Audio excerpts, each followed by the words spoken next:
Hello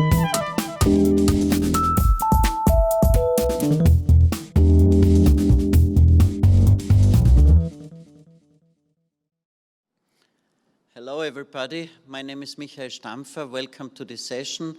Welcome to the courageous who made it to Trieste, and thanks for the great organizing team who did a wonderful job to bring us here, but also to assemble us around the world in a big digital hybrid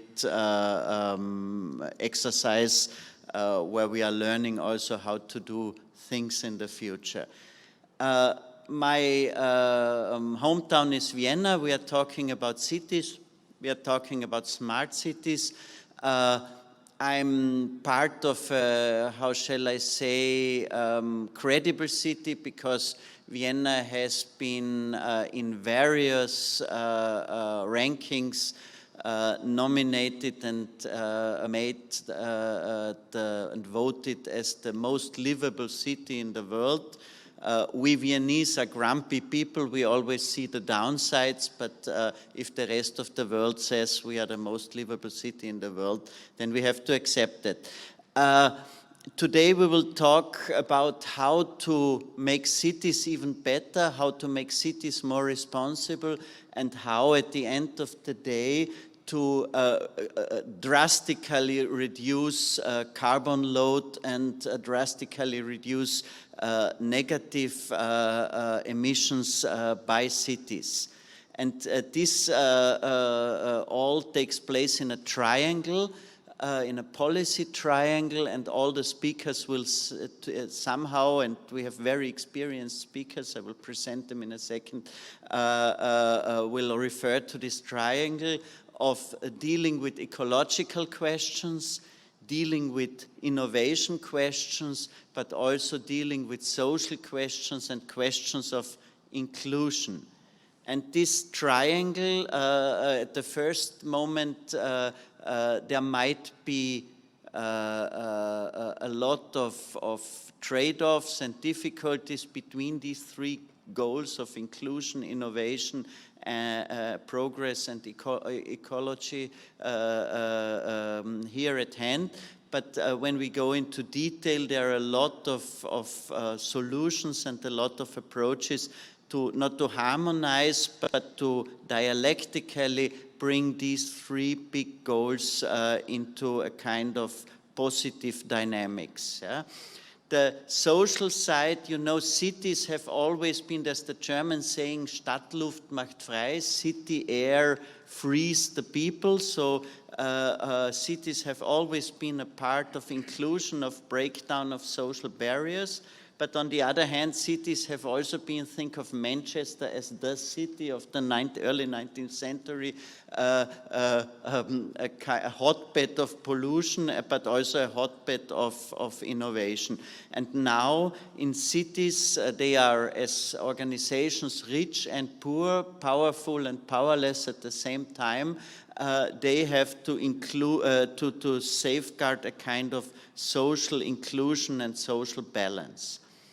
When we come from social inclusion to innovation, there's a wonderful 1,000-page book by a city researcher called Peter Hall. It was called It's Cities in Civilization, with 30 case studies proving that all major innovations in mankind, cultural, technical, whatever, have been mainly created in cities. So cities have been and are the hotbed of innovations, creation of wealth more and more, and innovation for social inclusion also, which leads to the political level also. They don't come along by itself, so the naive form of smart cities as handed all over to the big tech companies, and they will care for a regulation-free good life for all. This is naive and this doesn't work out. It has to be a strong governance setting for all that we know. And of course we need innovation for new technologies to reduce carbon load, and this is IT, this is natural science, this is social science and humanities. And the third corner of this magical triangle is the ecology. Now, more than half of the world population is already living in cities. Cities are perhaps the key player for deciding on our future regarding the upcoming or already here climate catastrophe. We can do things, but we also have to do things. And this is about technical issues, but also about governance issues, and the speakers will talk about that. In Vienna, we have built from 2013 on, and now 2019, there's already the second issue of our smart city strategy, fully on this triangle, also because Vienna has a tradition of social inclusion. And we have hard quantitative goals, how to reduce the carbon load, how to bring up science, research and innovation, and a lot of more soft goals on social inclusion to take the whole population with us. But I'm only the moderator, so I shut up here with topical talk, and would like to present you the wonderful lineup of speakers here. The one speaker, Ingrid Wüning-Joll from the German Bosch Foundation, has to excuse herself because of a non-COVID sickness case in her family. She cannot take part in the session, which is a pity, not only because Ingrid is a wonderful speaker and a ESOF founding member, but also because the Robert Bosch Foundation has funded city projects galore. So our first speaker will be Sujin Kim. She's head of the Urban Policies and Reviews Unit in the Cities, Urban Policies and Sustainable Development Division in at the OECD in Paris. Sujin has done a lot of projects and a lot of on-site work and analytical work on cities of all kinds, sizes, continents, how they deal with the smart city approach and with bringing down carbon loads. And I will already tell you, it's not about forfeiting strong governance. It's about strong governance also. The next then she will be followed by Olga Kordas. Olga is a professor at the KTH, the Technical University of Stockholm, and she is program director of Viable Cities. And Viable Cities is a wonderful example of a so-called mission-oriented funding program. She will tell a little about that. It's huge. It's funded for 12 years in the frame of the strategic innovation programs in Sweden, and it brings all the relevant actors into action and innovative action for making cities more viable. Then we have another second speaker from the OECD, and I really find that wonderful that the OECD is so strongly involved in this important initiative. This is Caroline Paunov. She's the head of the Secretariat for the OECD Working Party on Innovation and Technology Policy. She's an economist and has done a lot of projects on digital innovation, and we will hear from her also a lot of evidence on what's going on. And then at least two of us have made it to Trieste, to the as an Austrian, I'm always very sentimental when I'm here, because the most beautiful city in the world, Vienna, has no access to the sea, and so Trieste has a lot of advantages, and one is this wonderful Golfo, this wonderful place here. Franz Anton, you also come from a seafaring nation. We too have made it here. Franz Anton is Dutch. He's a strategic advisor and an international smart city ambassador, so you are perfectly groomed to give us a talk here of the Amsterdam Smart City Initiative, and he has decades of experience in digital transition, but also on governance issues and so on. So the first is Sujin. Sujin, hello. You have around 12, 13 minutes because there's one speaker less. Welcome to Paris or wherever you are. The floor is yours. Thank you very much, Michael, and good morning, everyone in Trieste and everywhere else in the world. And thank you so much for having me at this beautiful event today. I wish I could be there with you. I've actually never been to Trieste, so that's a pity, but I'll put my imagination to use. So I work at the Organization for Economic Cooperation and Development, which, as you know, is an international organization based in Paris. We serve 36 member countries all over the world, and my team supports more particularly cities and national ministries who are in charge of cities and urban policy. And so these are really people who have all kinds of headaches, how to make cities economically stronger, how to help them create more jobs, better jobs, be more sustainable, be more inclusive and less unequal. And now, I guess, in the COVID world, how to make them healthier and safer places to live in. And so in this challenging task, smart cities initiatives are playing an increasingly important role, which is why actually we have created a specific program dedicated to smart cities and inclusive growth. Actually, you know that in your respective daily jobs, I'm sure you have seen that basically not a week goes by without a new smart cities event somewhere in the world. And even though not all cities can replicate the experience of Singapore or Barcelona, or actually Vienna, who is indeed presented as one of the models in the world, almost every city that at least we deal with does have some sort of smart city initiative or strategy or ambition. And if you ever tried Googling smart cities, you get about 800 million entries in half a second.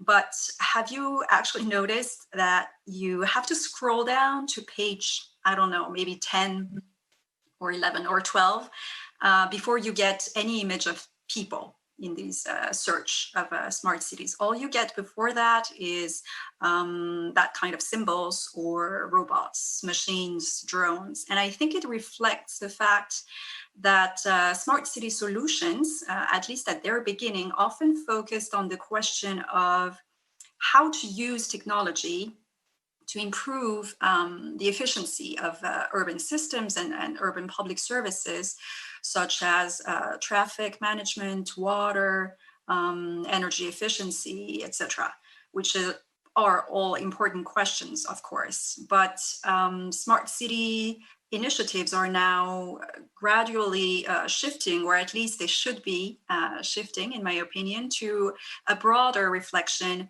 about what this technology is really for, and what can help achieve more environmental and social progress as well, and contribute to making the cities truly more sustainable and inclusive, which is really the magic triangle that Michael introduced earlier, and that is the topic of today's session.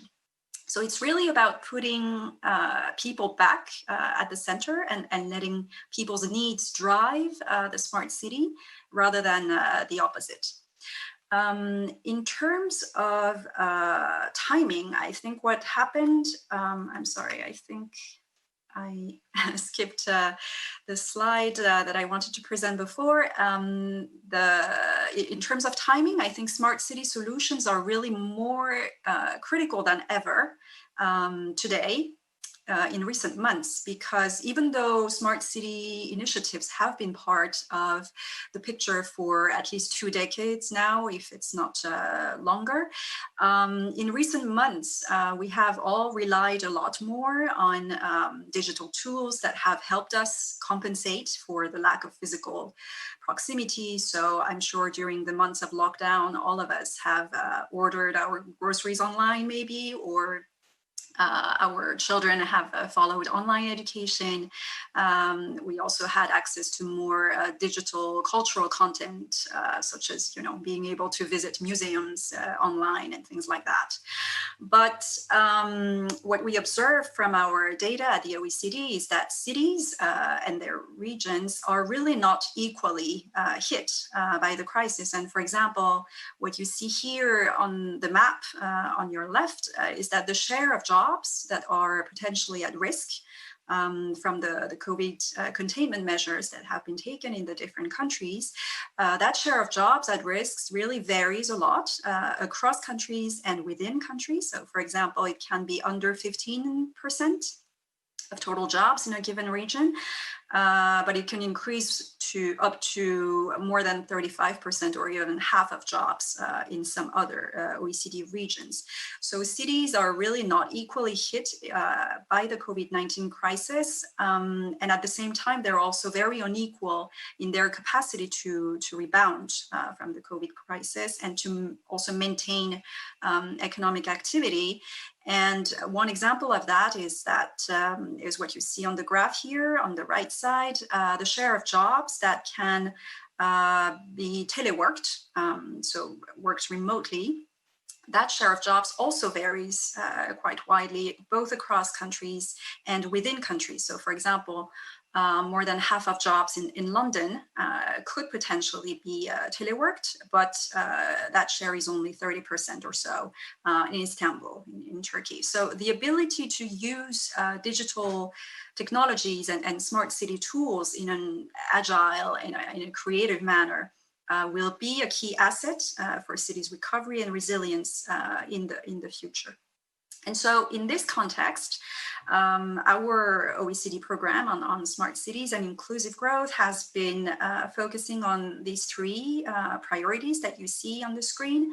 The first being really to redefine and refocus the concept of smart cities around how they improve really the quality of life of all people, including the most vulnerable ones. So really trying to link technological progress and innovation to a more inclusive type of growth and directly to people's well-being.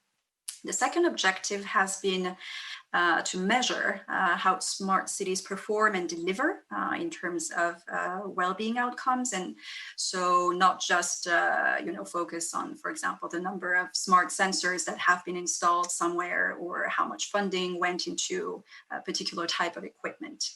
And the third and final objective is to provide practical guidance, both to cities and also to national governments in using, smart city tools and reforming their own governance and their business models. And for example, in using, public procurement for more smart and sustainable objectives as well. And using these tools to better engage with different stakeholders, including citizens. So smart cities are really not just the job or the business of cities themselves, or even the private sector, which has so far, it's true, taken a sort of leading role in defining, both the problem and the solution. And the big tech groups that Michael was referencing did play a big role, of course. So all the Cisco and IBMs have been instrumental in pushing forward the concept of smart cities, but it should not be just up to the cities or the private sector to drive the smart cities agenda. National governments actually, and including other higher levels, such as the European level, for example, also have a key role to play in defining this agenda and in moving it forward. And ultimately, all the citizens, including the most vulnerable ones, as we said before, should be the ultimate beneficiaries. So, of course, there is a very large diversity of practical experiences of smart cities around the world, both across the cities and the countries in the OECD and even beyond. And many of you probably in the audience also have a firsthand experience with this. So here I just wanted to flag a couple of examples that are done at different levels. So to start with the city level, so initiatives that were taken more in a bottom-up fashion. So I think I have here 3 examples of cities. One is Dijon in France, which has a very innovative centralized system to monitor things like street lighting and waste management, etc. And I think Dijon is often presented as the first smart city in France. I don't know if other French cities would agree, but at least it's built on a very interesting consortium and partnership between the city of Dijon, the métropole of Dijon, the region, so the higher level, and the private sector. And then in other countries, you also have plenty of interesting experiences. So for example, Groningen in the Netherlands that has developed this initiative of having smart bins, trash bins, which automatically send signals when the bins are full. And so it allows for cutting down on costs of sending, trash trucks. So it cuts down emissions, labor costs, and makes the whole system a bit more efficient and sustainable. And then we have examples elsewhere in Madrid, for example, where we have a car park, which is exclusively dedicated to car sharing programs. So it's also very interesting.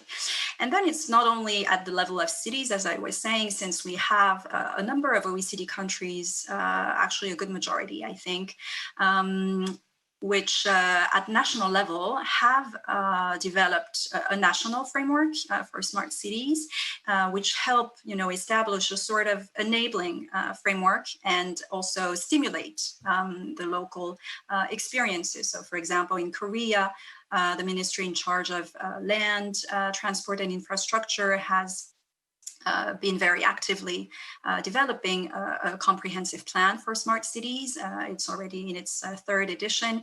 And so it launches a call for innovative projects. It also develops a smart city checklist to help cities sort of conduct their own self-assessment, and they provide financial support also to support some smart city investments. In Canada, the Smart Cities Challenge is also very well known, I think, and it has also inspired a number of similar initiatives at national level in other OECD countries. So Infrastructure Canada is running this open competition calling for innovative projects in different cities, regions, communities, including the most vulnerable in a way. So for example, the Indigenous community in Canada, and it has also provided, subsidies and prizes and financial support to develop and upscale some local projects. In Australia, there's also a smart city plan that has been put up for extensive consultation, and there are many, many more that I could not reference here. And then interestingly, even beyond OECD countries, we see increasingly that national governments are also engaging in developing a national smart city framework or strategy, or things that can help local initiatives. So for example, in Russia, in Brazil, even in Saudi Arabia. So there's really a wide diversity of these practical experiences. Of course, all the local and national contexts are different. And so what we have seen from this large diversity of experiences from our first OECD roundtable on smart cities and inclusive growth, which we held last year, and that we summarized in this paper that you can find online on our website, is that really it's quite important to define from the start what you mean by smart cities and what you put behind it, and that the ultimate objective will really be to serve people's well-being and really to promote this more inclusive type of growth. As I said, it's not just cities or the big tech groups or businesses in general that should be driving this agenda. National governments have a key role to play. Maybe because we are at the OECD and we love numbers and data, but I think it's really important for the evidence-based policy making. Some kind of measurement is necessary in terms of outcomes and not just the inputs. It is a complex task because even though there is quite a number of smart city indices or indicators, it's also often challenging to find the right scale to also compare the outcomes across different countries, for example. But the objective should really be to support, learning and benchmarking and self-assessment. One word about governance, because the smart cities of the future really cannot and should not be governed with the traditional models in the past. There is really a number of tools that can be put to use to modernize the way citizens and different stakeholders can be engaged more actively in city governance. There is also, I think, some broader reflection to be held on how the different modalities and legal or regulatory frameworks can be revisited and business models can be reformed, including public procurement, which I mentioned earlier. And maybe a final consideration is really that all this different, evidence base is serving as a basis for, knowledge sharing and experience sharing, and that all these stakeholders are also learning by doing. And so we are here at the OECD to provide this guidance and to support this capacity building. So I'll stop here by leaving you, our different contact points. So our website where you can find our information. Please also don't hesitate to reach out if you have any questions or comments.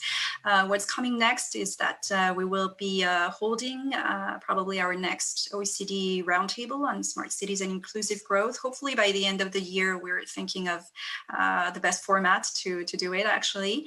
The focus of this year is really to try to better assess how smart cities are performing on different well-being outcomes. So we are thinking of developing an indicator framework, a better, more comprehensive measurement framework. We're also providing support to different cities and regions and countries on their specific case studies and to tailor and adjust our policy recommendations so that we can draw a sort of common action plan that can be applicable and relevant in different contexts. So I'll stop here, and I would be very happy to hear your thoughts, your experiences, and to continue this interesting exchange. Thank you so much. Thank you, Sujin, for your wonderful talk. OECD is extremely active in this field, both with what you are doing with your groups, both in the public sector innovation, but also in the Technology and Innovation Policy Division, we will hear later on. And the document you presented is extremely readable. I can recommend it very much. So from an overview to a very successful city and a huge integrated program to fulfill this mission, it's Olga to give us a talk about that.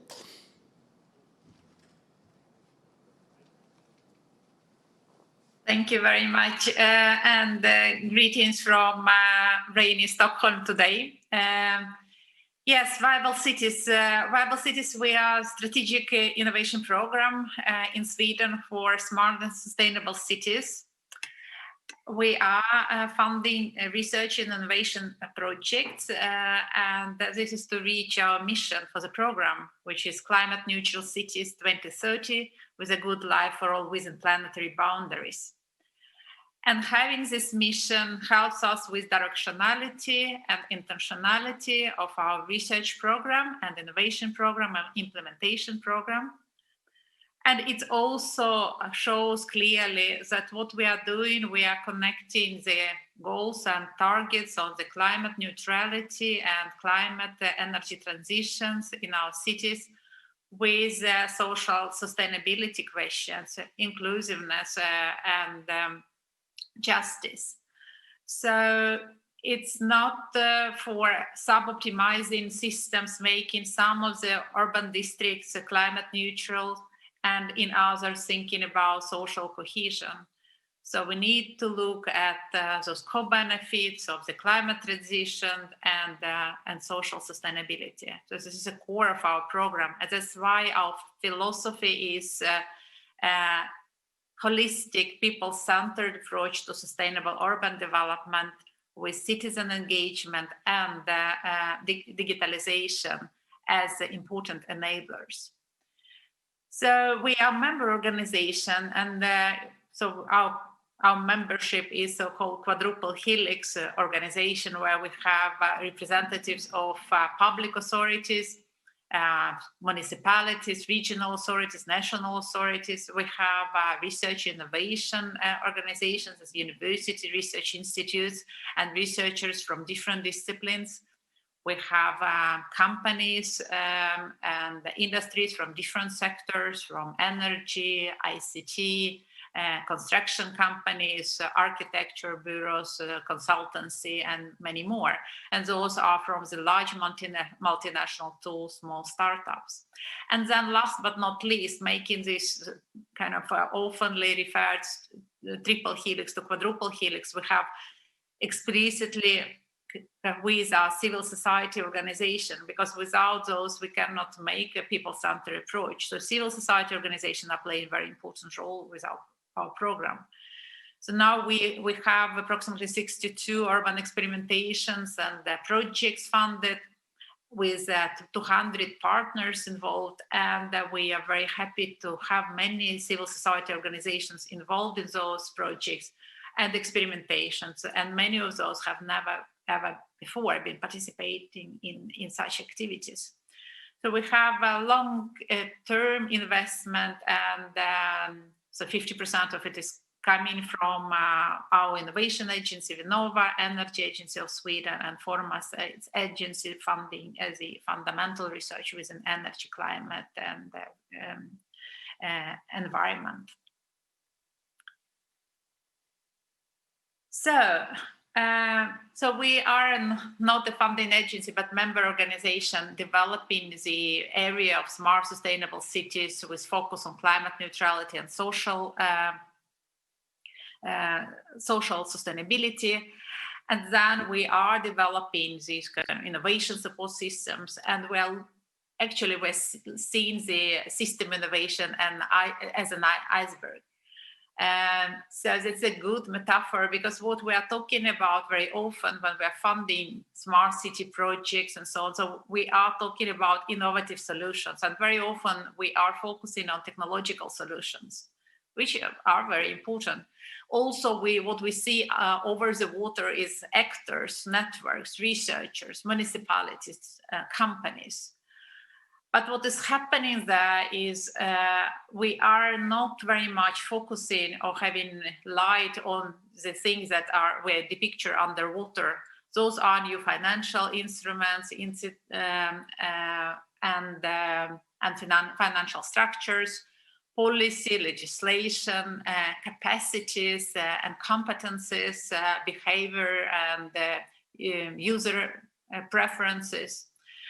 And this is a problem because partly we see that climate change and environmental problems and problems of social injustice, they are symptoms of the same structural problems of our problems or deficiencies of our society. And the second is that we see so many pilots and so many prototypes and maybe single implementations, because while focusing on developing of some technologies or some kind of innovative solutions, what we need to see is a kind of changes in legislation or new funding instruments or new modes of governance that could support scaling up and leverage. So this is very important when we are designing the program. And last but not least, missions. Why these innovation processes at all? What do we want to achieve? And this is what I already mentioned, intentionality and directionality for the innovation process. And for us, this is our kind of defined by our mission. Yes, so what do we do in practice? In practice, we have, together with those research innovation projects they mentioned, so we have one very important program, which is called Climate Neutral Cities 2030, where 9 municipalities that you can see here, both large municipalities in Sweden as Stockholm, Malmö, Gothenburg, and smaller municipalities as Umeå or Enköping, they decided together to have high ambitions and accelerate the transition towards more sustainable cities and towards climate neutral cities by 2030, with the well-being for all. And then also in 4 of those cities, we have test beds for sharing economy solutions. That we believe that they have a potential to bring more sustainability to our cities. So what each city is doing is that they're creating the innovation team. So instead of having silo approach so some of the departments are working on environmental problems, others are doing urban planning, so they're planning for transportation in the city. So the innovation teams bring in all the different departments and all knowledge and skills and the transformation potential together to work with climate action and also actions on social sustainability. So our cities were developing together something which will be a new instrument also with an EU, so-called Climate City Contract, with commitment from cities, but also commitment from the government, how to support climate transition in cities. And we are doing urban experimentation. The cities are doing many different urban experimentations in order to find solutions that are working in some particular context.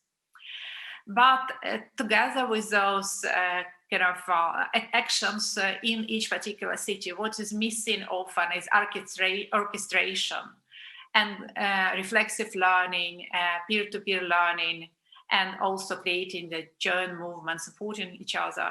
So that's why we have, within Viable Cities, we designed something which is called a Viable Cities Transition Lab. And so this is a joint action and co-creation action by all the cities and the expert teams to clarify common direction, exploit what are the synergies and what are the lessons learned. Also, what we are doing, we are developing, creating our theory and methods of change. How can we facilitate systemic innovation and transformative system change instead of just focusing on some kind of technological sub-optimization or optimization. So also together we are working to review the policies and decision-making in those cities and beyond, and also build capacity for change and new practices. So just some of the lessons learned and some of the ideas within our theory of change and how we're working is this transformative system innovation that is necessary to reach 2030 targets, both in terms of sustainability, sustainable development goals, but of course also the climate neutrality. So the stories that touching people's lives. As we are using people-centered approach, we need to be able to co-create the story and narratives of cities together with people. And only providing some facts and figures is not enough. So it's both emotions and facts together. So stories are very important. That's why we as a program the first program that I know at least that having chief storyteller with us. So collaboration, co-creation within different types of actors and experts and citizens are very important. So also going from fragmented projects or actions to big focus on scalability, replicability, and impact leverage. Again, having seen so many pilots and prototypes and single implementations, we need to do to the kind of large scale implementation of solutions that are working. And this is also with the help of, for example, connecting the top-down decision-making with multiple bottom-up experimental activities. So not bottom-up experimental activities that could not be scaled up, and not top-down decision-making without experimenting and learning. So also creating the ecosystems of projects and experiments, connecting all those different might be connecting disconnected activities. So to go from the confetti to spaghetti, connecting different learnings and different actors to make larger impacts and change. Reflexive learning, I mentioned, is very important because we are often funding some short-term projects and we don't have time to reflect what we've learned and what kind of structural changes are necessary.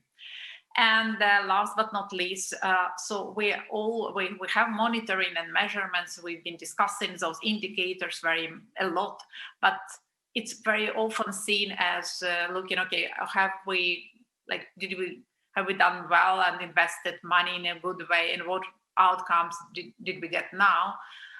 Instead of how do we use the monitoring and measuring for learning both within cities and between the cities and between the different actors. So monitoring for learning and for transformative system change rather than very kind of clearly defined outputs is important. So I would like to finalize my talk with saying that many cities and the cities working with us, they have very creative and ambitious visions. For example, here is a vision of Uppsala municipality, a fossil fuel-free welfare state, contributing solutions to global ecological recovery and well-being. And so also connecting the ecology, climate change, or mitigation of climate change and well-being. And we do believe that smart technologies, innovations could help us on the way to reach those actions. But those smart solutions, they can help us not by default, but by design. And the programs as ours and the OECD and many other actions and city networks, what they need to do is to do more of orchestration and also guide the design of those smart solutions towards the missions as we define those. So thank you very much. We're very happy to collaborate. If you have any questions, please contact us, and looking forward to learn more about smart cities from the coming speakers. Thank you. Thank you, Olga, for this very clear and wonderful presentation of a powerful and well thought initiative. I'm sure there will be questions. Before we come to that, we have two other talks. The next in line is also from the OECD,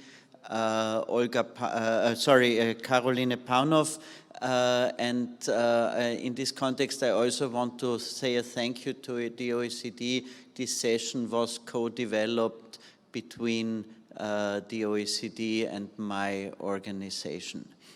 Caroline, I hope you are online and here.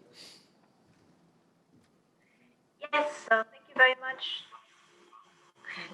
So thank you very much for organizing for this event. It is a pleasure to be participating, although I have to say, like, the virtual reality is still not quite the in-person reality, but doing as best as can, and it certainly is good that we found another way to have an exchange on this very important topic.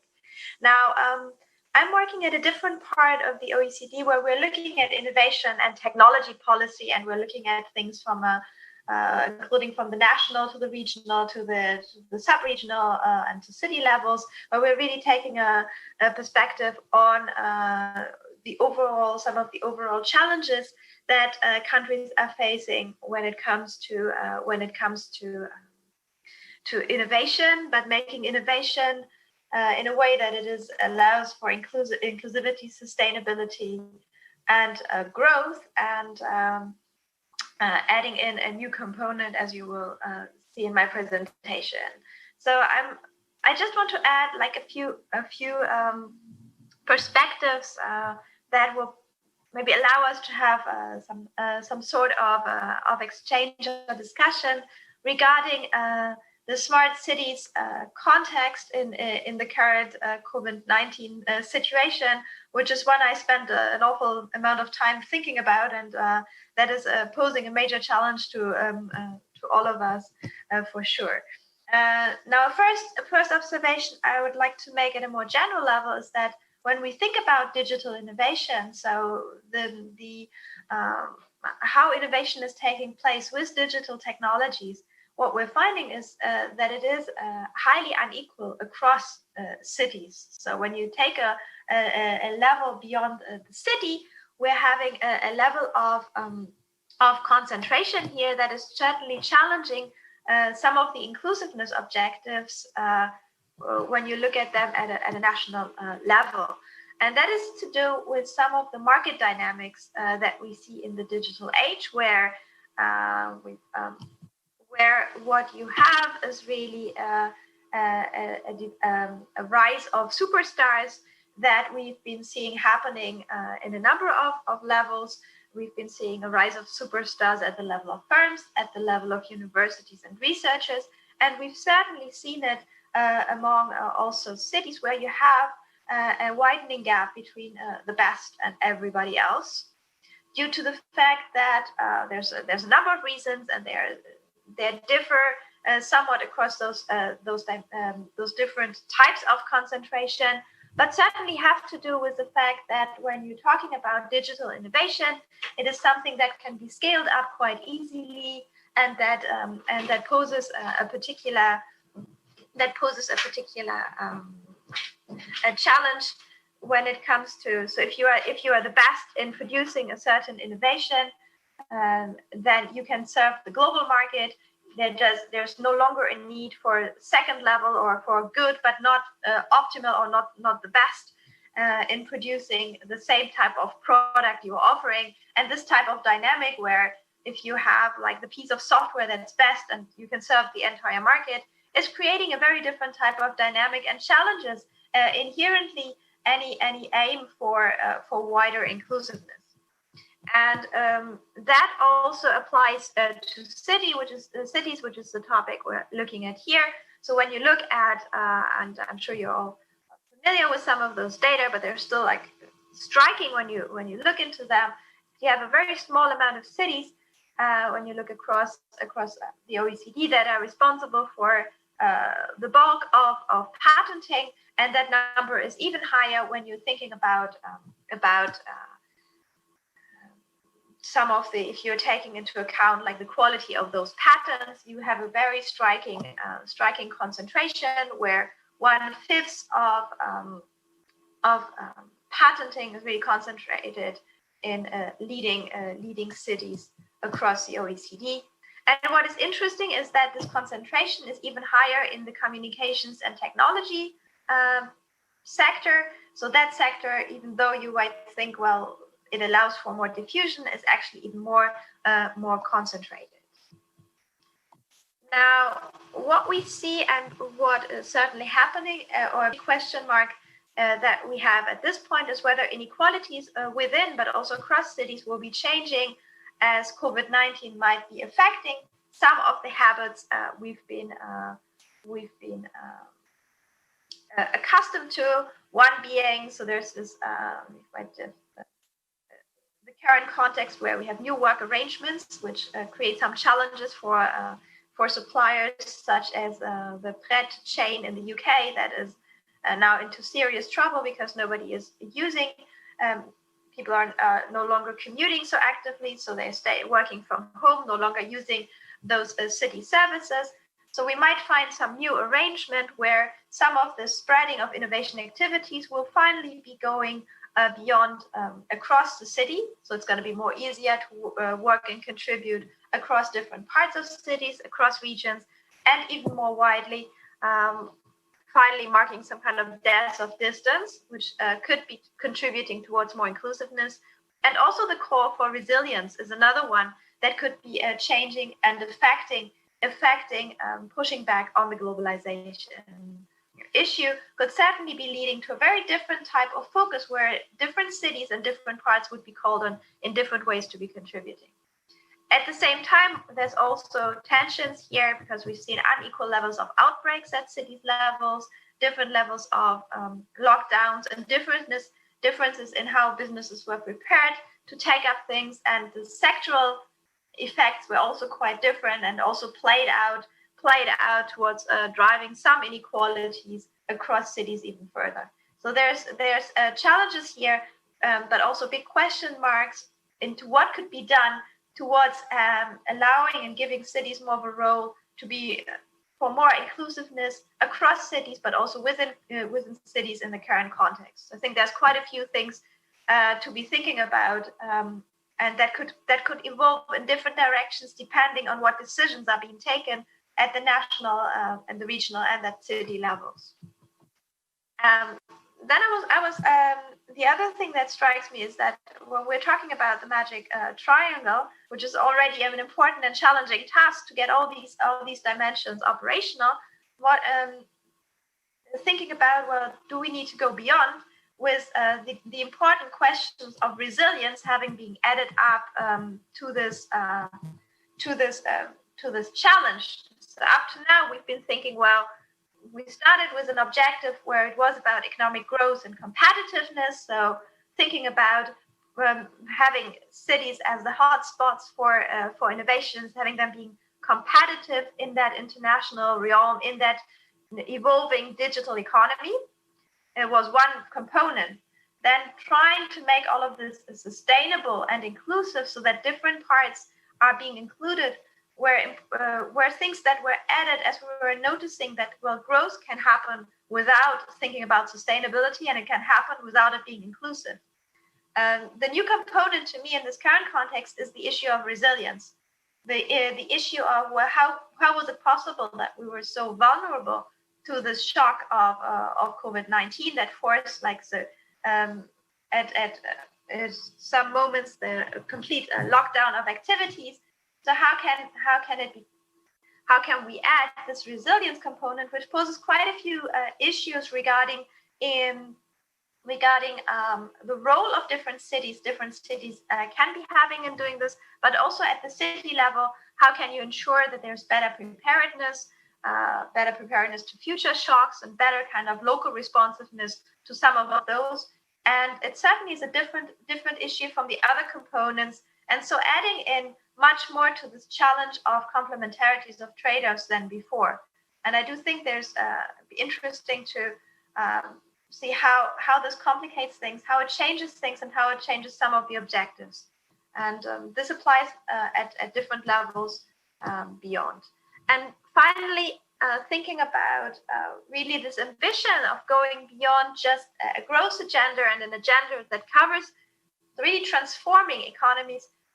One element that is important is fostering this co-creation. So fostering the involvement of civil society in those different in developing the innovations and in developing the changes that will be needed to move to a different type of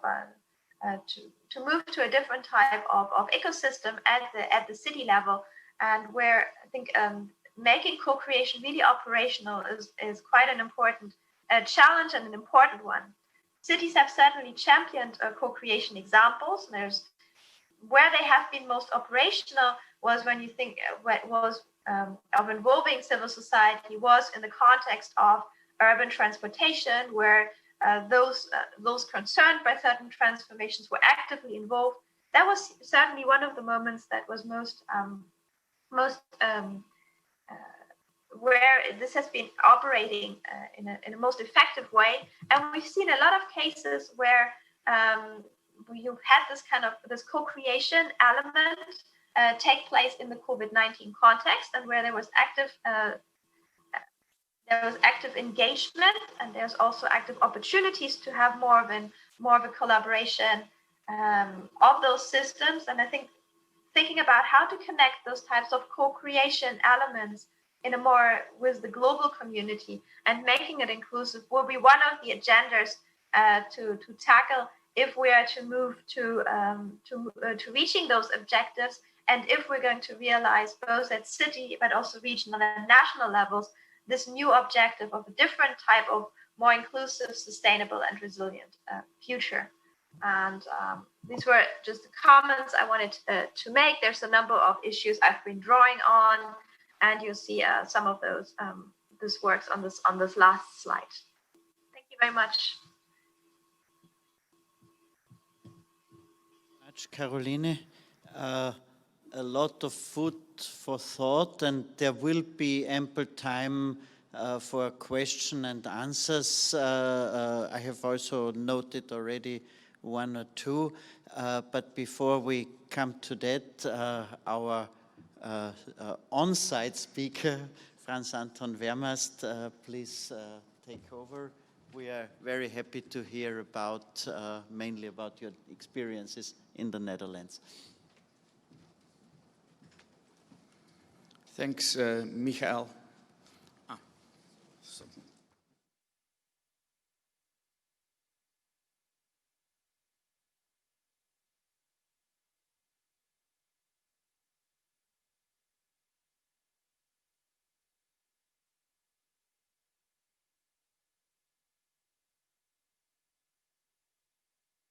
Thank you for that.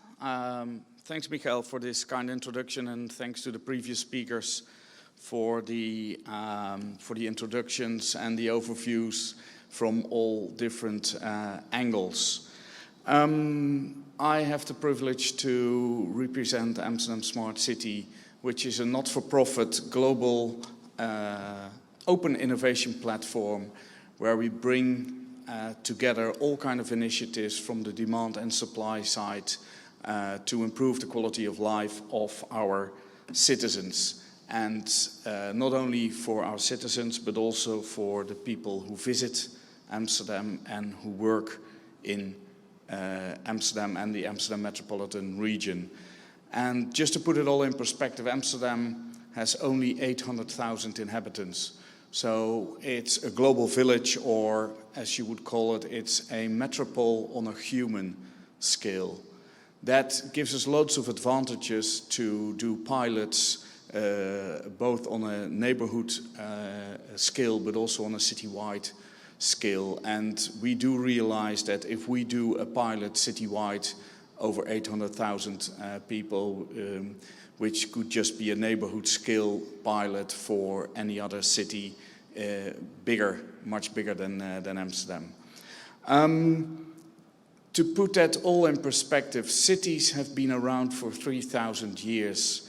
So Amsterdam is probably 1,000 years old, what we can find from records. But the country, the Netherlands, only exists 170, 180 years now.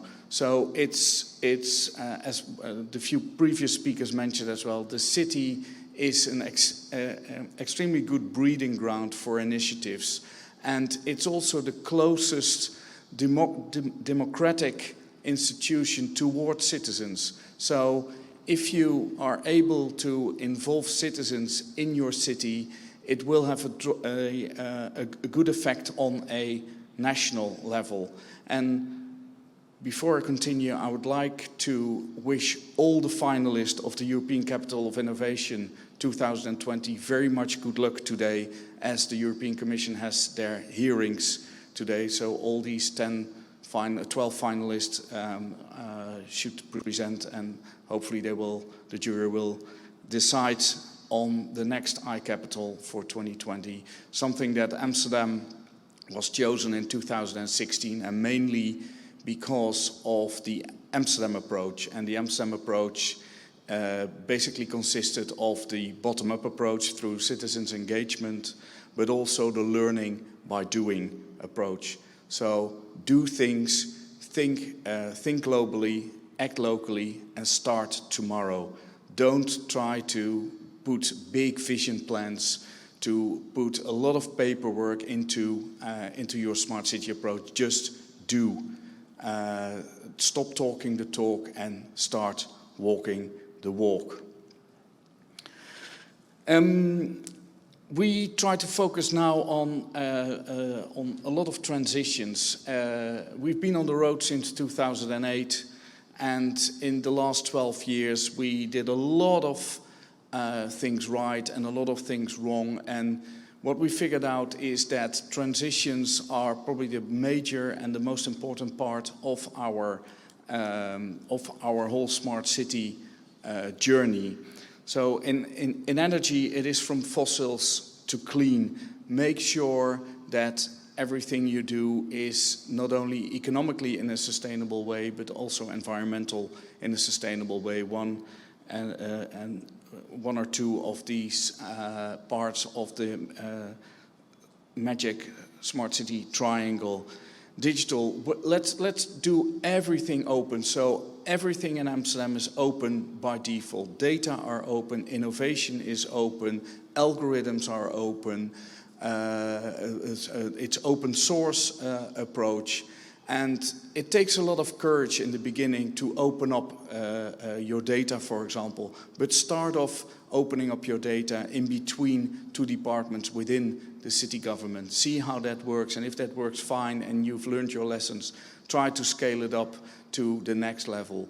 And as soon as you open up things, you will see it will give a boost to innovation.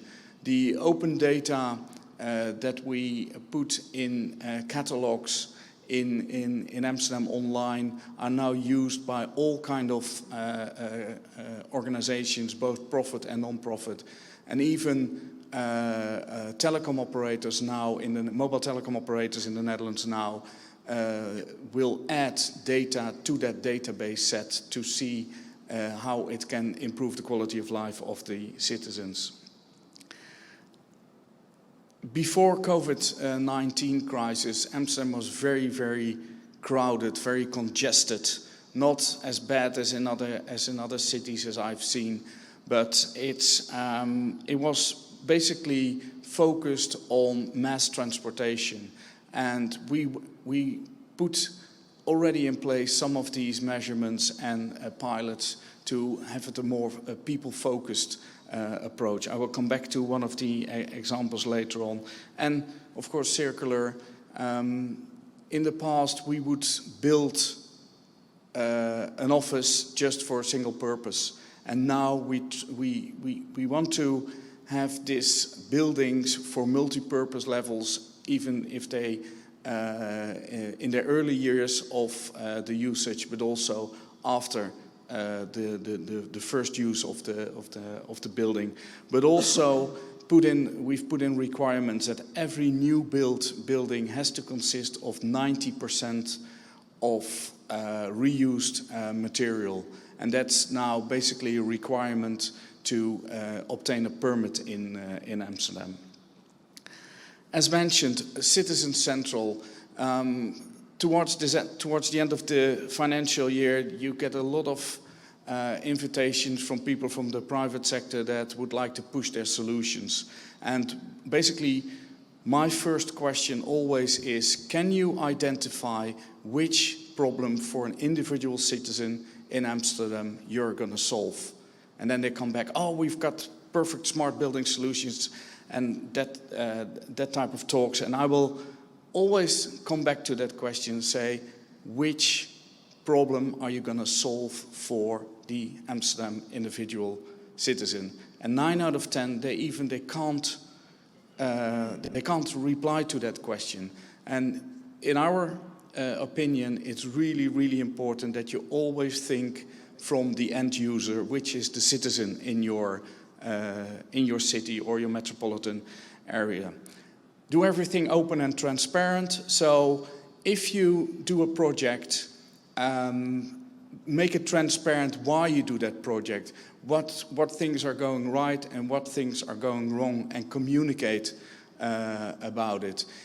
It's also transparency when you collect data from people through monitors or sensors or any other means by collecting data from mobile phones.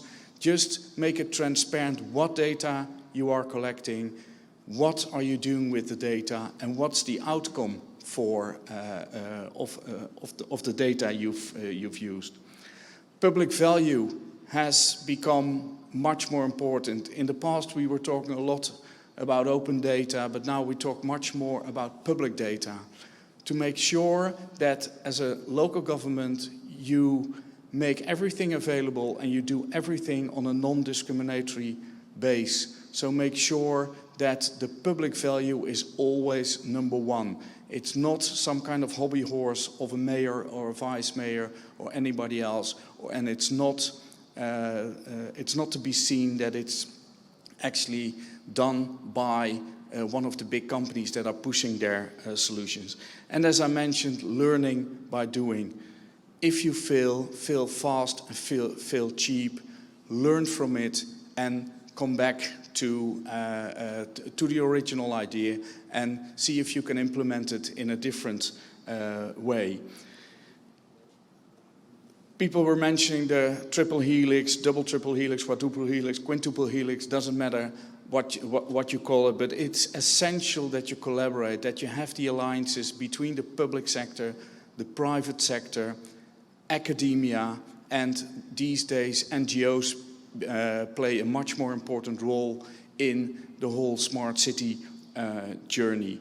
And make sure that governments on all levels are participating. The previous speaker mentioned the top-down approach. Yes, you need the national government on a kind of framework, but don't let them define a smart city strategy, because it doesn't work for a whole country.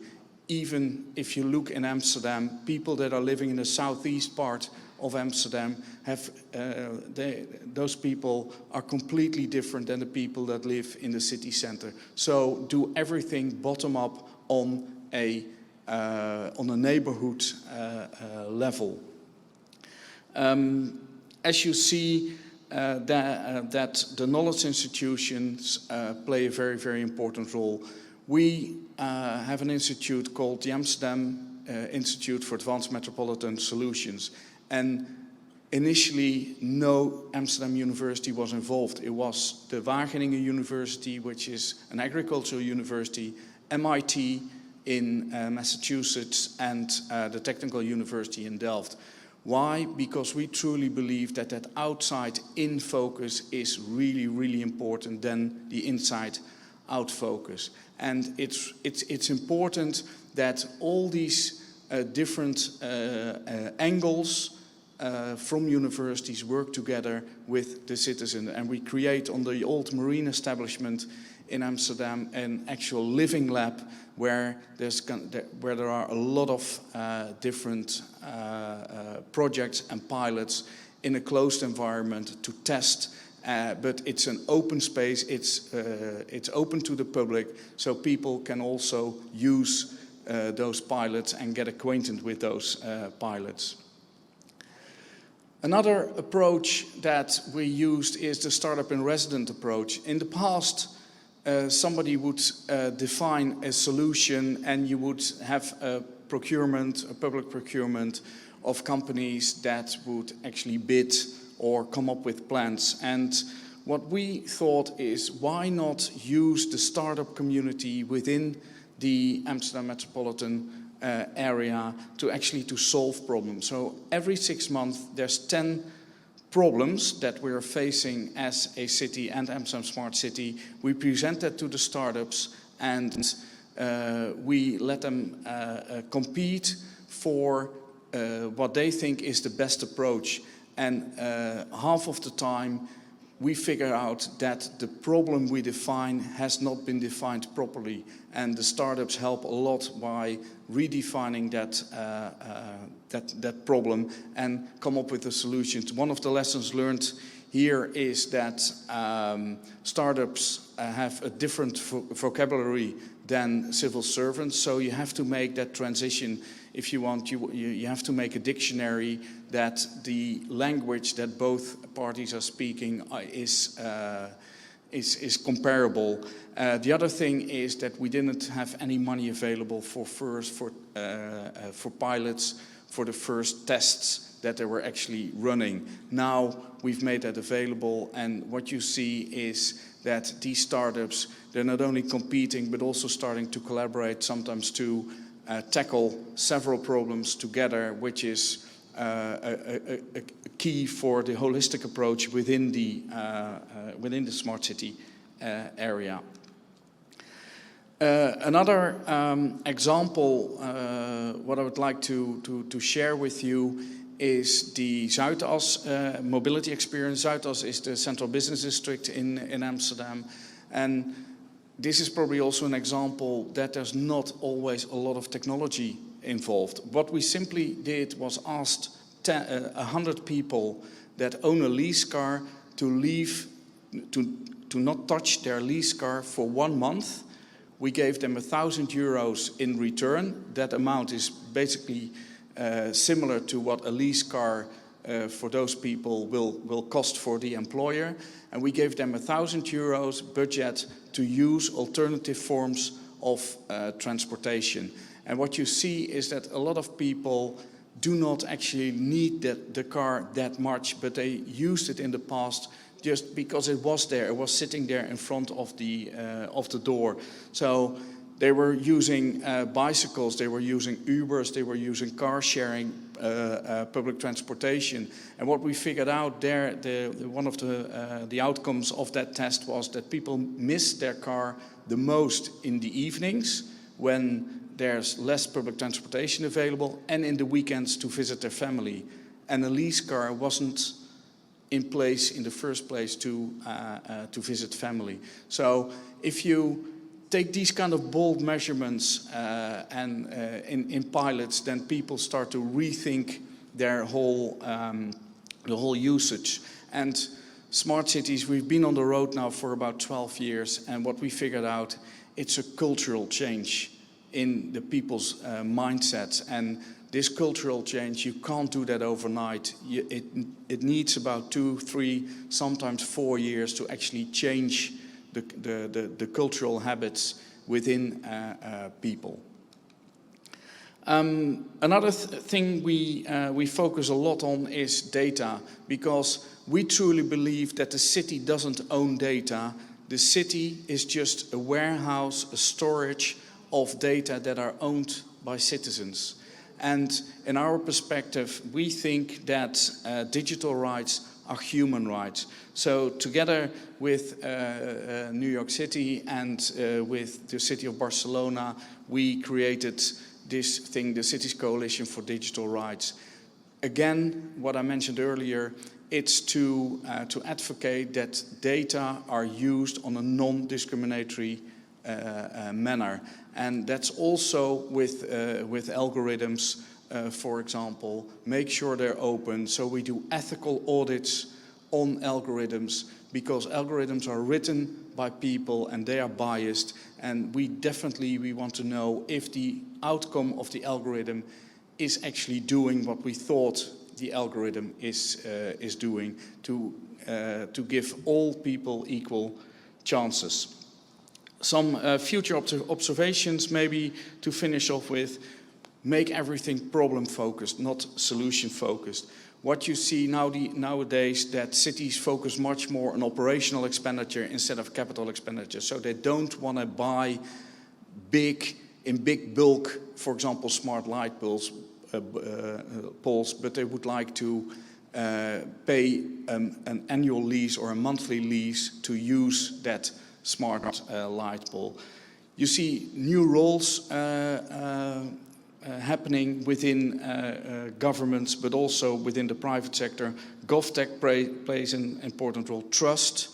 It's funny that a lot of people do trust or seem to trust big companies with their data, like the Facebooks and LinkedIn and Googles, but they don't trust the local government with their data.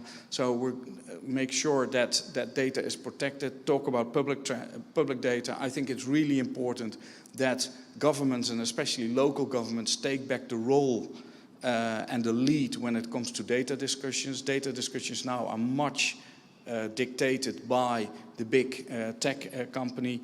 Ethics, as I mentioned, ethical audits, and what we've heard from previous speaker and from Michael is social innovation and digital inclusion.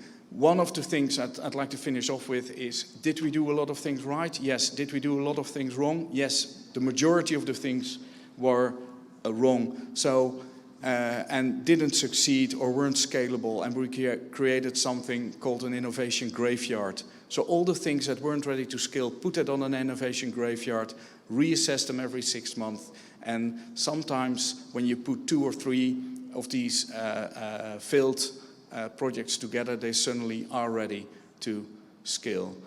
Thank you very much for your attention, and open for any questions. Super. Please stay 1 second here. I have one question. Could we go back to slide 4 of the presentation of Franz Anton Wermers? Which one? Yeah, this one, the one.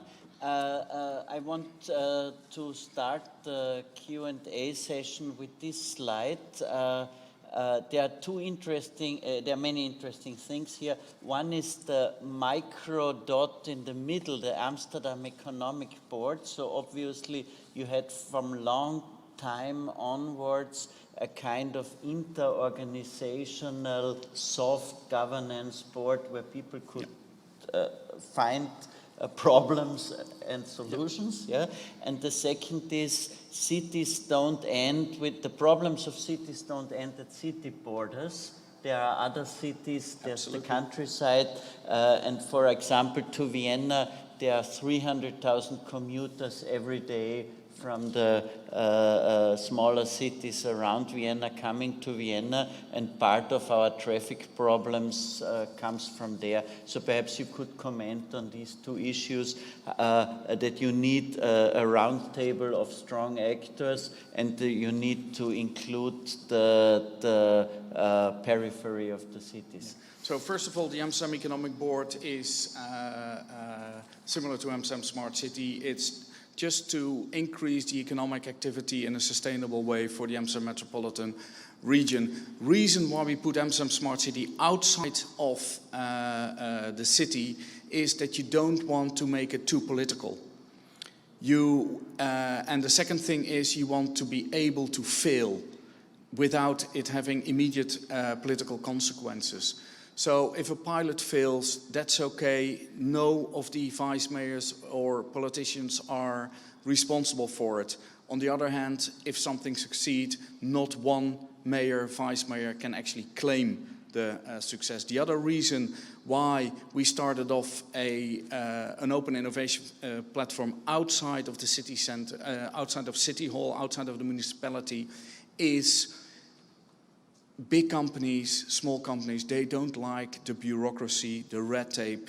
So also for procurement reasons, it's easier to deal with an independent foundation outside of the municipality than you have to deal with the municipality. And as was showed in the slide, the city of Amsterdam is just one of the partners, one of the 23 partners in Amsterdam Smart City. We have tight connections with them, and it really helps that if we're looking for areas to do a pilot, that the city can actually allocate certain parts of the city to do that pilot, but they're not the main driving force.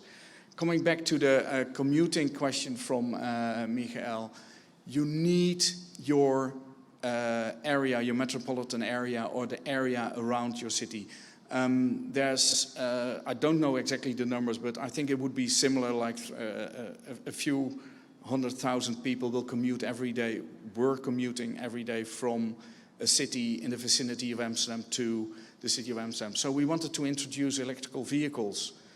And if you want to encourage people that are commuting to Amsterdam to use electrical vehicles, but they don't have the facilities in their own village, in their own city, to actually charge their electrical vehicle, then it's not going to be worthwhile. So that's one of the reasons we heavily involve all the cities and villages around the city of Amsterdam to actually to help to create that better living environment.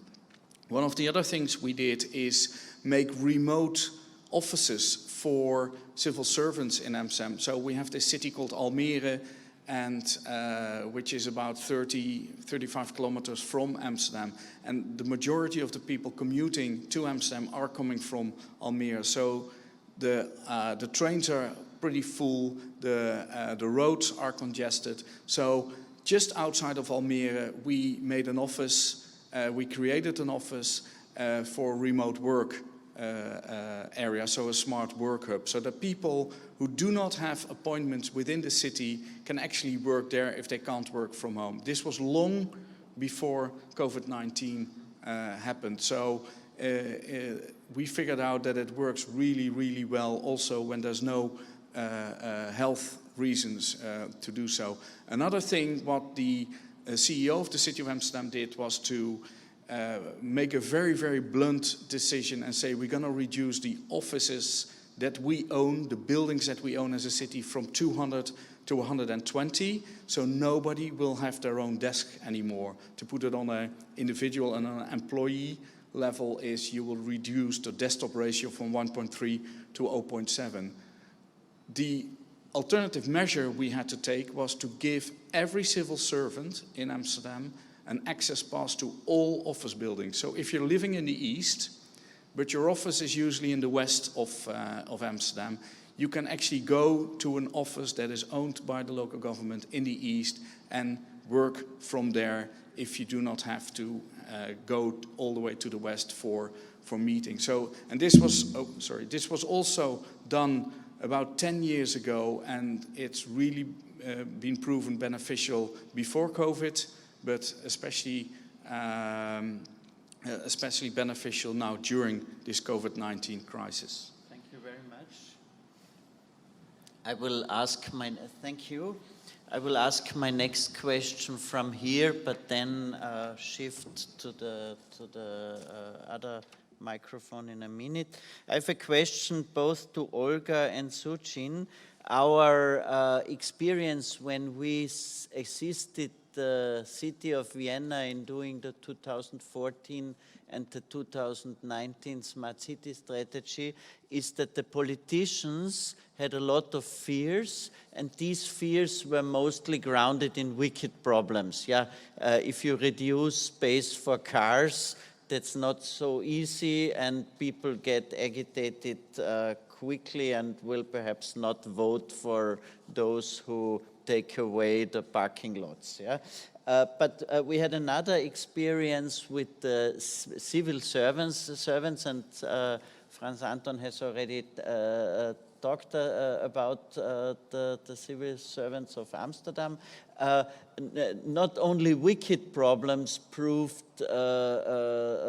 partly insurmountable, but also some things that would have been that are easy to change took us years because the civil servants did not want to change. So, Sujin, what's your, from comparing cities and governance models, what's your advice? And then Olga, working really with 9 Swedish cities of different size. The Swedish are more rational people than we Austrians are, but there might have been also problems. So perhaps Sujin, we have now 7 minutes to go. Sujin, you come with the first answer, and then Olga, and then I have a question to Caroline. Yeah, and to the audience. So that's interesting because in many cases that we saw, I think the ambition to become a smart city was often actually led and driven by the mayor himself or herself, or at least in the high sphere of the city, because it's you know, a fancy strategy to put forward, to put the city on the map in a way, and to really try to improve people's daily lives, because generally it's initiatives that touch directly on people's daily actions. But it's true that there can be this tension or this concern about, you know, the time frame, because some of the benefits will only materialize maybe in a longer time frame that goes beyond the political electoral cycle.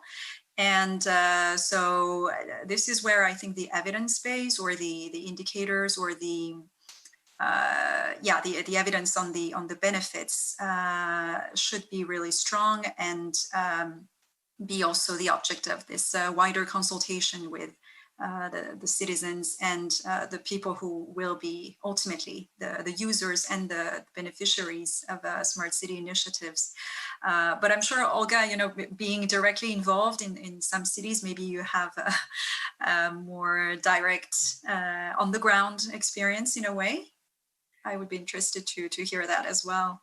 I think it's a hard question, of course. We are in Viable Cities, we are working with both civil servants and we are working with politicians and involving them in all the activities. So we are working directly also with the mayors of those 9 cities.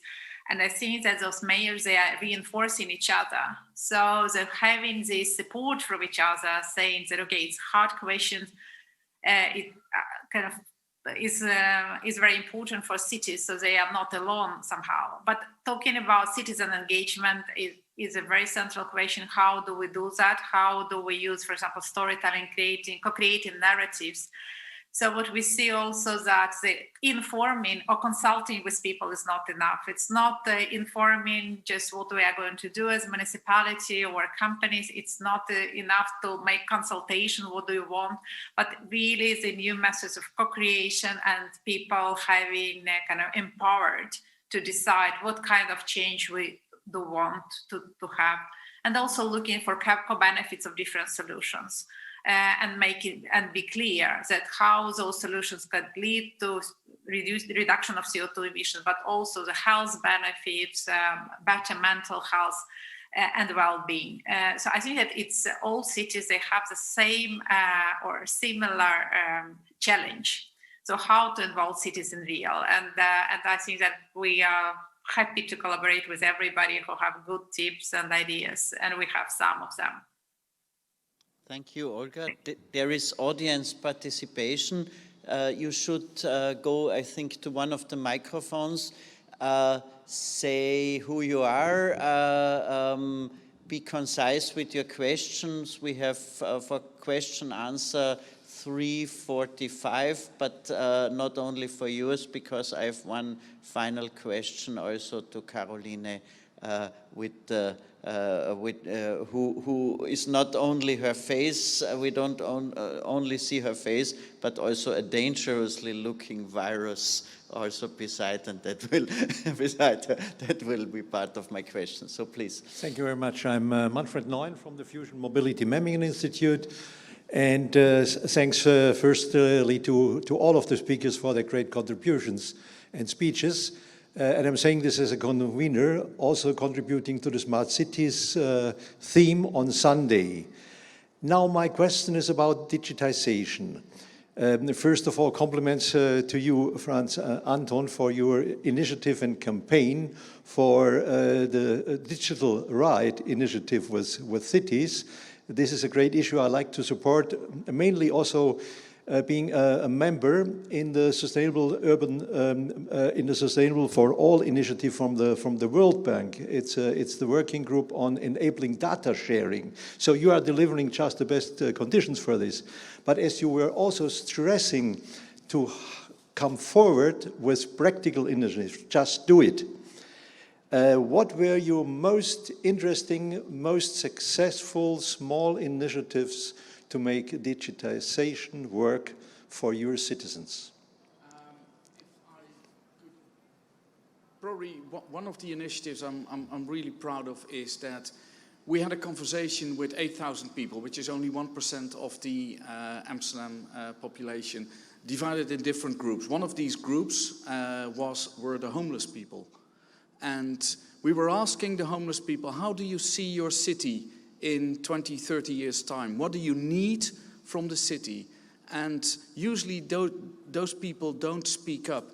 And one of these people stood up and said, we are homeless people and we do not have a physical address, but most of us these days have a mobile phone. We can't afford a SIM card or any mobile phone contract.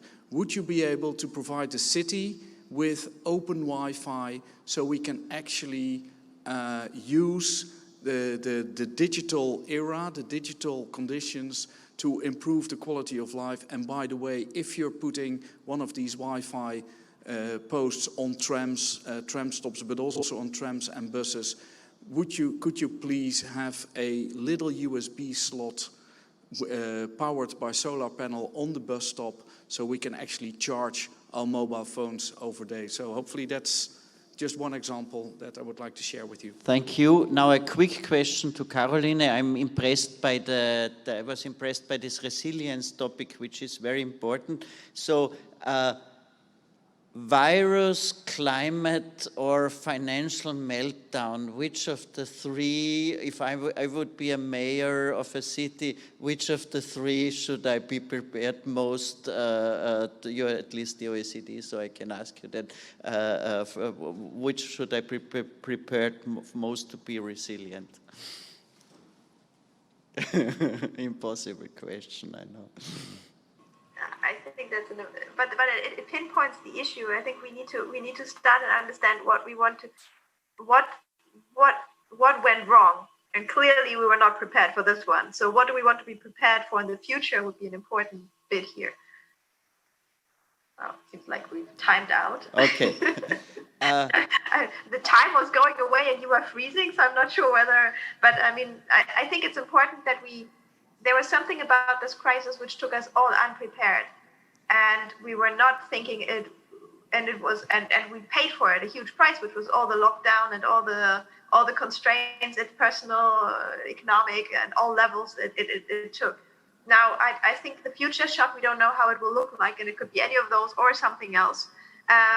We do have to think about how can we find a way to be better prepared. We won't be able to respond to anything quickly and instantaneously, but clearly this idea of being resilient to shocks needs to be in our minds a lot more than it was today.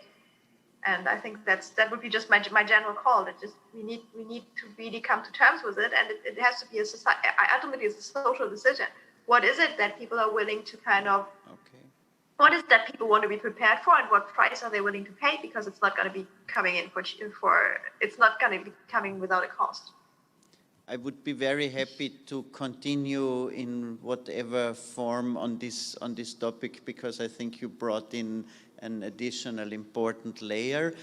Now I have to stop. I already get looks from the technical panel. However, thank you to all the organizers, to all the people who make the impossible possible. The Trieste committee and all the people working here are doing a fantastic job. You, the speakers, did a fantastic job. Thank you to all. I think we can be proud to work on this topic, on how to make the cities even better places in the future.